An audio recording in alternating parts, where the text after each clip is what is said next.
Maintenant, qu'est-ce que la Bible dit? La Bible dit que Joach étant âgé de 7 ans, Joach était âgé de 7 ans quand il devint roi. Et il régna 40 ans à Jérusalem.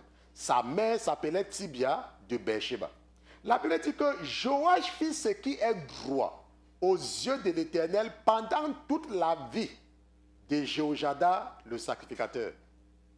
Ok? Et la Bible dit que quoi? Et Jéhoiada lui donna 2 femmes, dont il eut des fils et des filles.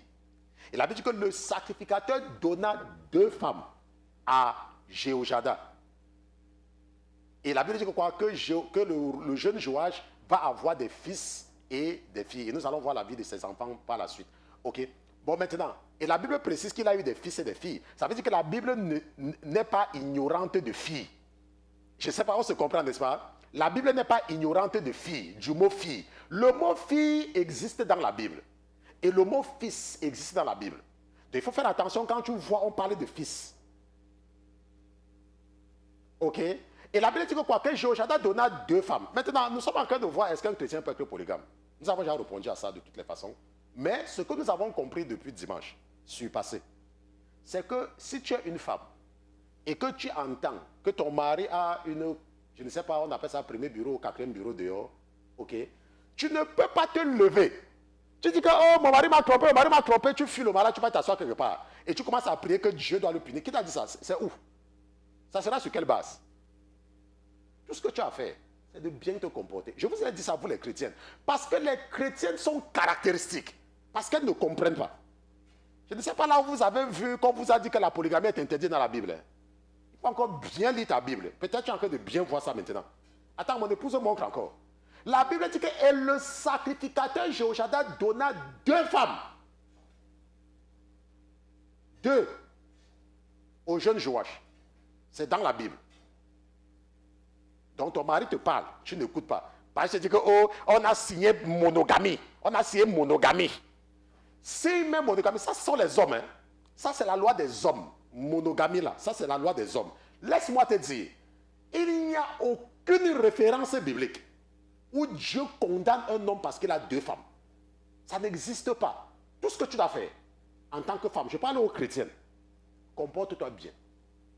Je te dis, comporte-toi seulement bien. Comporte-toi bien de façon que ton mari n'ait même pas envie de désirer quelque chose dehors. Puisqu'on ne peut pas le punir pour ça. Nous avons fait la jurisprudence ce dimanche. Les seuls que la Bible a précisé, ce sont les gens comme nous.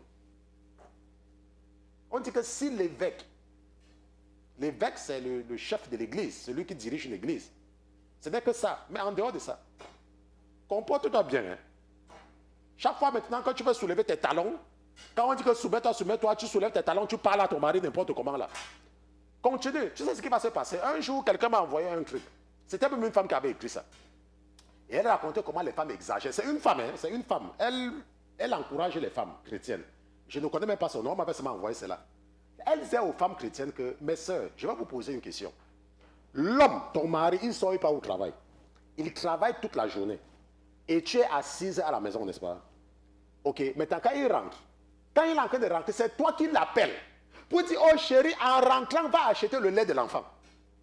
Quand tu étais assise à la maison depuis le matin, qu'est-ce qui t'empêchait d'aller faire ça?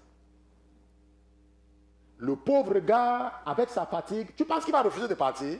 Il va partir très bien. Mais laisse-moi te dire, et je dis aux femmes, quand tu exagères, au fur et à mesure que tu exagères de la bonté de quelqu'un, son cœur s'endurcit. Et un jour, je dis qu'un jour, tu vas te rendre compte que son cœur va se retourner contre toi.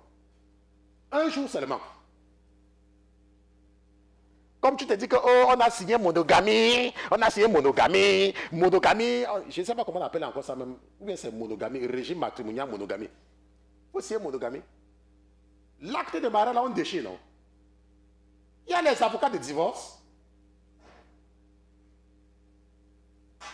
Comportez-vous bien. Je parle aux chrétiennes. Parce que vous vous comportez très mal. Les chrétiennes sont des championnes de l'insoumission.